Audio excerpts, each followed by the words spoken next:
Can you clear near light with lore accurate operators? That is the question I'm going to answer in this video. But what do I mean by lore accurate? Basically, I will only be using operators that appear in the event story. That includes the Nurl family, the Sylvester's Knights, Nightingale, Shining, and Platinum. But there is a slight problem. I'm missing 4 operators for this challenge, so I will have to rely on the support unit in some stages. Since I can only take 1 support unit at a time, this is definitely gonna make my life way easier, isn't it? I thought it would be fun to challenge myself by limiting the number of operators I can use. Given that Arknights has plenty of operators participating in the near light story, this is a great opportunity to try out the lore accurate challenge. Additionally, for this video specifically, I'll only be clearing the normal stages, NL 1 through 10. As for the EX stages and the bonus ones, I'm a bit reluctant to do them because this challenge would be close to impossible, at least with my skill set, and I could lose my IRL sanity by doing so. However, if this video gets, let's say, 600 likes, I might consider trying out those stages too.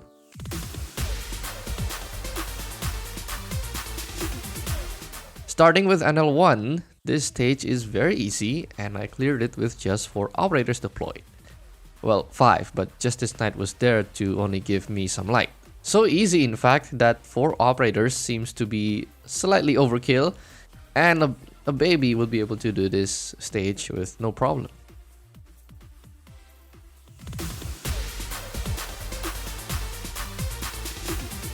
NL2 requires a bit more brain power because there is a fork in the path. I took care of this stage very easily using Margaret, Nurl, and Zofia. Platinum is there to provide some light, and Justice Knight for some emotional support. Again, like NL1, 5 operators seems to be overkill for this stage.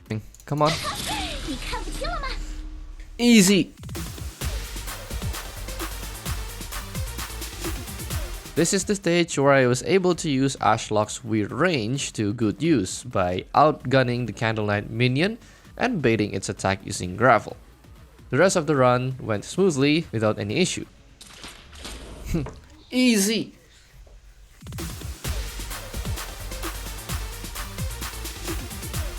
This is where things start to get interesting and the difficulty starts to go uphill. This was also the point where I switched from Defender Nurl to Nurl Alter for that sweet true damage and good old heli dropping. This also means that I'm trading defense and healing for more DPS, which will be useful later on. In my first attempt, I had my operators concentrated on the bottom left corner. Little did I know that some sniper went through the tunnel and emerged a few blocks away from the blue box, and I didn't have the means to stop them because there were no lights.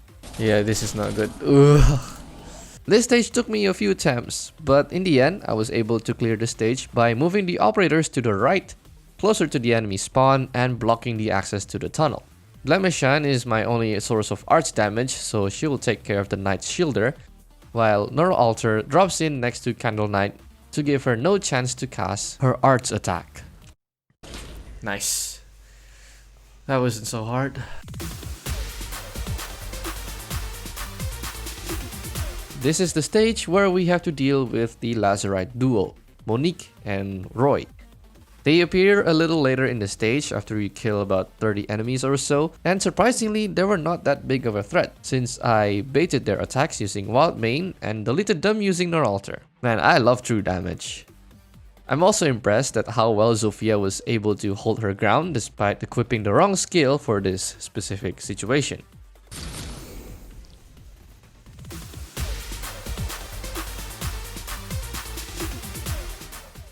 NL6 gives you Flametail and Wild Mane already deployed in the battlefield.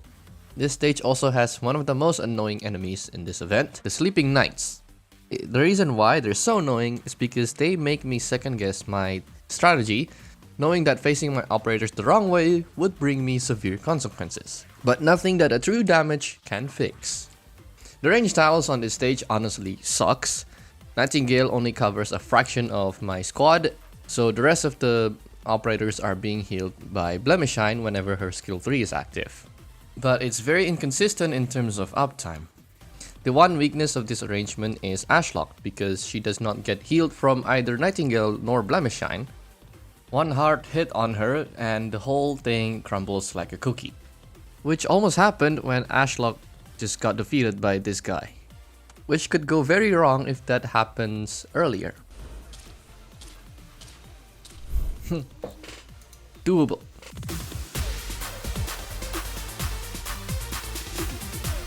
NL7 is the polar opposite of NL6. The map layout is very narrow, but there are plenty of range tiles, which means I don't need Blemishine for this particular stage.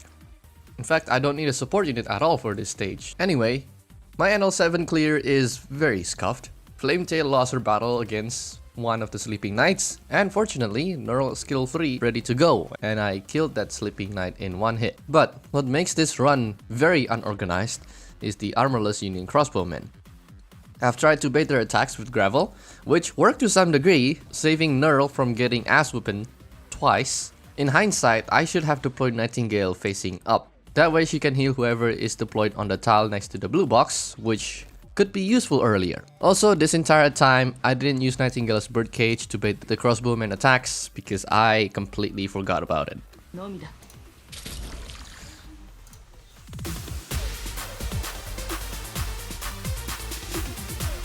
NL8 is the one stage that took me the most attempts to clear because of its split lane layout. This stage was the one that bit me in the ass for having just one medic. For my first attempt, I tried to use Blemishine again, but for some reason, I could not find one with her skill 3 equipped, so I had to settle for skill 2, which did not work out. This is hard.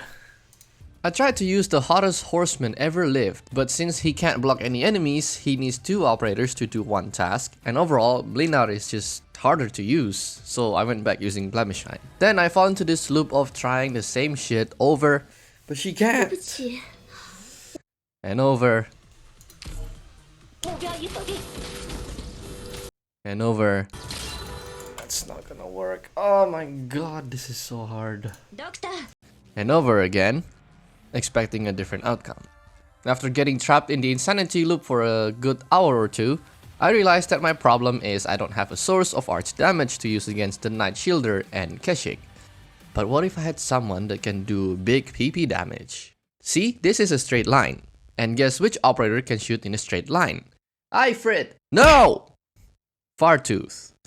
So the strategy was to use Ashlock to block Tola and the Candle Knights, while Fartooth shoots them down. But there was another problem. Ashlock doesn't like getting hit, and at one point the entire right lane just got decimated by Candle Knight minions in one shot. Ugh! So I gave up with this arrangement. I decided to bend the rules a little bit and bring in Tilopsis as a second medic. Yes, this is no longer lore accurate, but I was recording this at 2 AM and I can't be bothered to look for Shining in the support unit. Even if I did find her, I would still have not enough DPS to kill Tola. I broke the rules of the challenge just for this one stage because I have no other option. After getting Fartooth, I had to do some fine-tuning like deployment order and when to activate the skill. And at the end, I was able to clear the stage easily. Oh, we did it!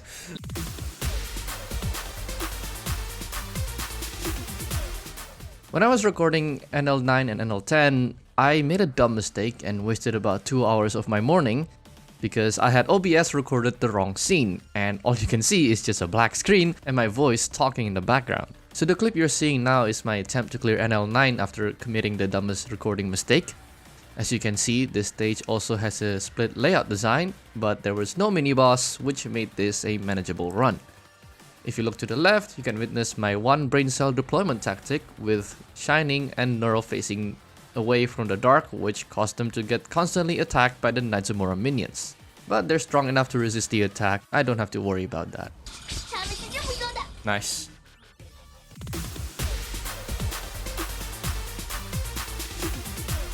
NL10 was also a victim of my recording mistake, and you're watching my attempts after that said mistake. Despite being the final boss stage, it took me less attempts than NL8 to clear it, and also less of a headache. There were 2 things that I needed to watch out for. First is Blood Knight's range attack that stuns your operator and deals constant arch damage. The last operator I deploy must either be Gravel or any other operator within Nightingale's range. The second thing I need to worry about is making sure that none of the Blood Knives reach Blood Knight. Thankfully, Bldkgt's skill 3 was really effective against the Blood Knives, although one of them managed to slip past her and reach Blood Knight himself because Flametail couldn't handle the pressure.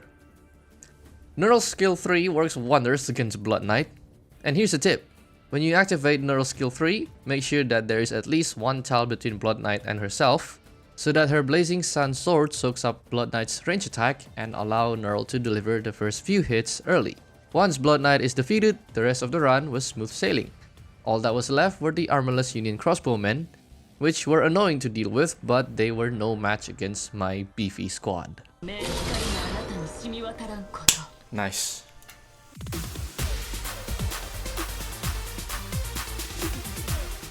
So, can you actually clear Nearlight with lore accurate operator? Absolutely yes, if you have the right operators, that is. Having Nor Alter in this team really helps a lot thanks to her versatility and being able to deliver true damage.